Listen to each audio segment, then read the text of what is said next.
Tom McMillan, who is going to reflect on some of his observations of proceedings so far. Tom, if I'm correct, you're another chair, are you? Another Elizabeth Creek chair, but this time at the Royal Agricultural University, I guess near Cirencester in the UK. And Tom, you come to us from the Soil Association mainly, but with a strong bent on national and international policy. Is that correct? So just the person to help us reflect on some of the broader issues around the changes we wish to see. Tom, over to you for some reflections. Thanks, Simon, and hello, everyone. So yes, as you say, like James, I'm a Elizabeth Creek Trust funded chair, and together with other colleagues at other universities, we've just set up a new Centre for Effective Innovation in Agriculture, which is about, amongst other things, trying to get more focus on in research on what is going to be relevant to farmers, and obviously on-farm experimentation is one of the mechanisms to help with that. And as you sort of alluded to there, so my background is really as a practitioner, and I'm kind of only fairly recently become an academic. So as a practitioner, one of the things I was involved in was setting up a farmer innovation support network here in the UK called Innovative Farmers, which is still going. And I guess my reflections are informed partly by that experience, so that's why I mentioned it. And I wanted really just to open up for the few minutes we've got for questions to bring us back to the starting point that Simon gave us right at the opening of this session, which was this idea of the potential for on-farm experimentation to have a business case that makes it stand on its own feet. I'll say why in a minute, but I think we've heard a huge amount about the variety of on-farm experimentation, some of the opportunities and challenges that there are, and I think really importantly also that potentially an already diminishing cost of experimentation, which is very powerful. But the question that was sort of in the back of my mind when I was hearing all this was if we're talking about value for whom? I think we've been mainly talking about value for farmers. There's also potential for on-farm experimentation to create value for upstream and downstream businesses, so for ag input suppliers, agricultural advisors, customers of farmers, so retailers, processors, so forth, but also public value as well, both really directly, but also indirectly through helping farmers farm in a way that creates more better public goods, better ecological outcomes, helps progress towards net zero, and other things that may be to one side of the market currently and may remain to one side of the market in future.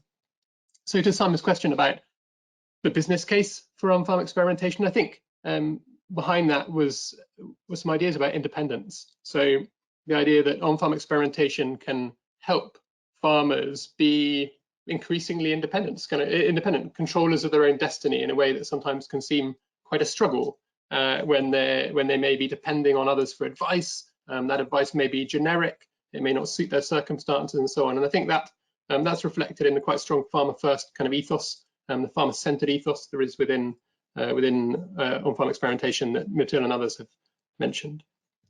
But there's also this idea of on-farm experimentation itself becoming independent, financially independent, and Simon, I think he started off with that challenge. How do we not rely on handouts for this type of work to be going on? I think was part of the framing of this session, and we've heard lots about the value that, and potentially the commercial value that on-farm experimentation offers to farmers.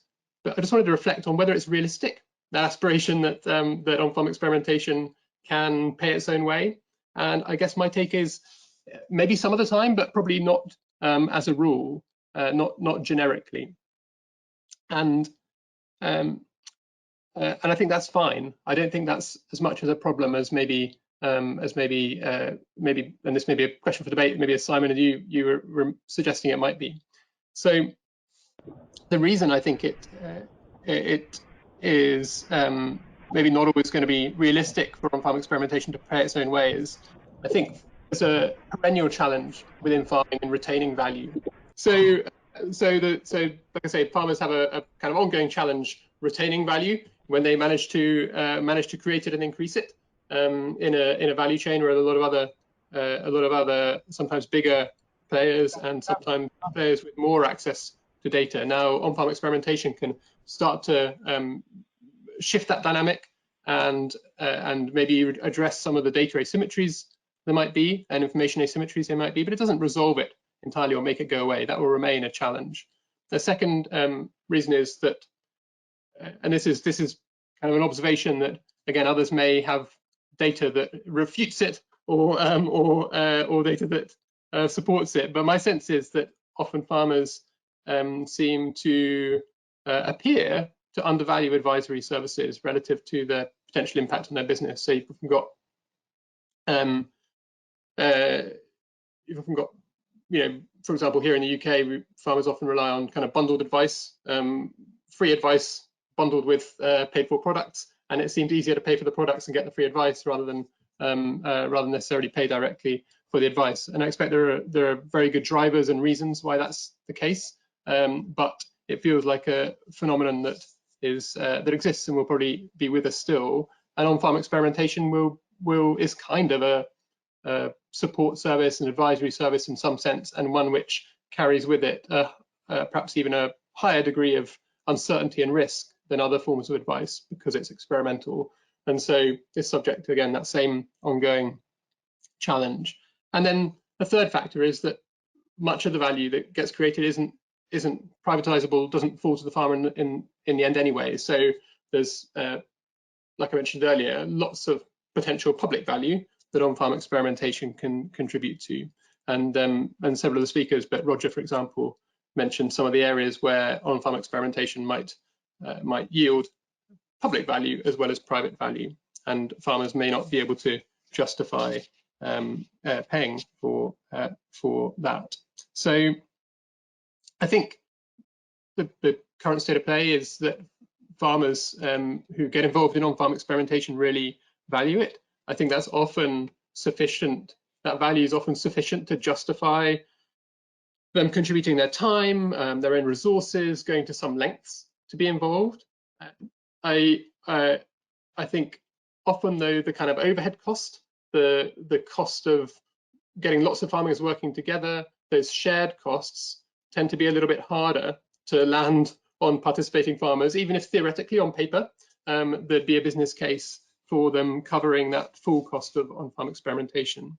And so I think the current experimentation, and again others on the panel may want to shout that this isn't the case in their circumstance, but I think the current situation is often on-farm experimentation, when it's at scale, is relying on either public sector R&D funding or on charitable kind of public interest type funding, or on private sector sort of upstream or downstream of farming co-finance to make it happen.